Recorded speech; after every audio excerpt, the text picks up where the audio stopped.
Today will forever live in infamy. Today is the only day I have witnessed a man being convicted for mere buffering, for what he said from his mouth, not what he did with his own hands. The verdict is not consistent with the evidence laid before the court. The sentence is overbroad, cruel, and unusual. How can you convict a man for making mere broadcasts from a location that was never named, and he never tied that broadcast to any single incident of violence, or even someone slapping someone, not to talk of terrorism? He did all this. He didn't lay any evidence. I don't know where this whole verdict can be grounded in law, logic, or facts. We disagree with the judgment vehemently, and we are going to fight it from here onwards until justice is done.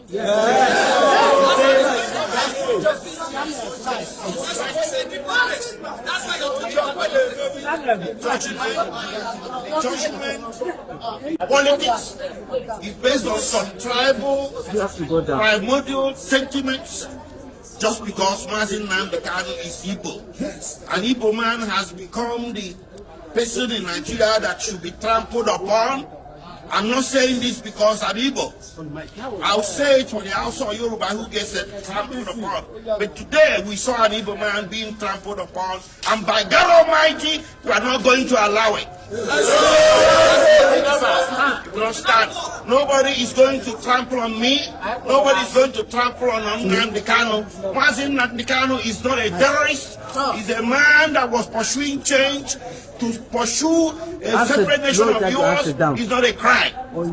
So in Nigeria today, if somebody says don't be silly, you get convicted. Mazu Nandi Kanu may broadcast, and so what?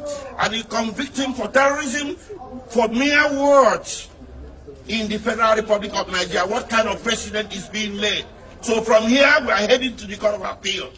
The Court of Appeal is the only court in this country, or the next court in this country, that sits as a jury.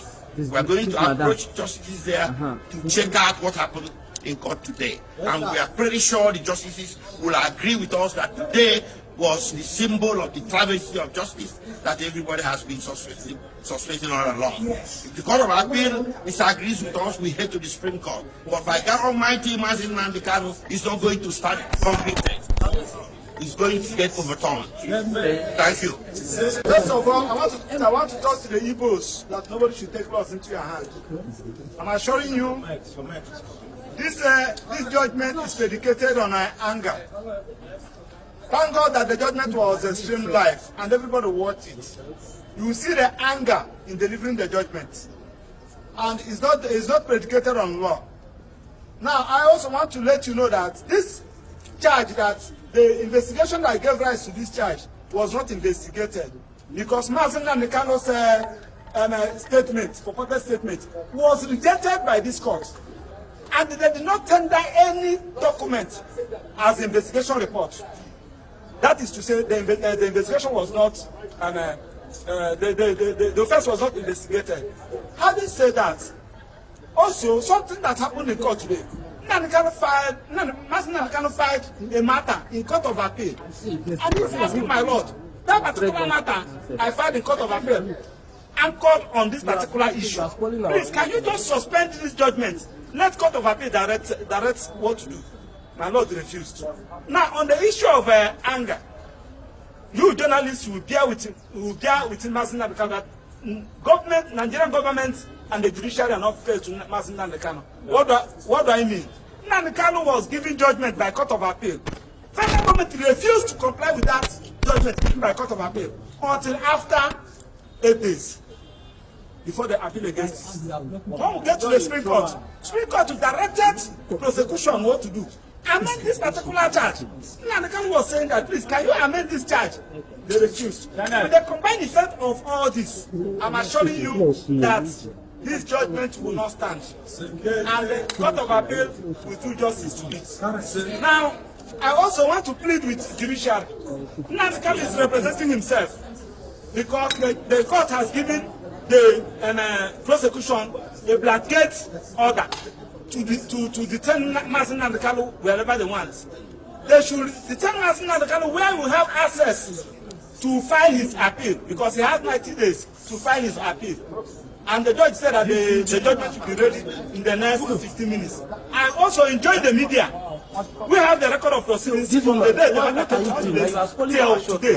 I want you to check the record of proceedings and evidence standard, reconcile it with the judgment. Now you now see what we are talking about. You are bringing British into this matter, bringing America into this matter. You are now trying to so that the British and America will be against Mazu Nandi Kanu. Something that was not an issue, that was never tendered, that was never given evidence on, and they are raising the issue. So this is a judgment against the Igbos. This is a judgment against the good people of Southeast, and it's because of Mazu Nandi Kanu is an Igbo. You cannot give this kind of judgment to a northern. You cannot give it to a southwestern. You cannot give it to another tribe in Nigeria apart from the Igbos. And we are going to start against it, because it has happened in this country against some other persons, including Abiola. The Igbos join hands together to fight against it. Why should we be our own time and everybody's sitting at home? It's unfair.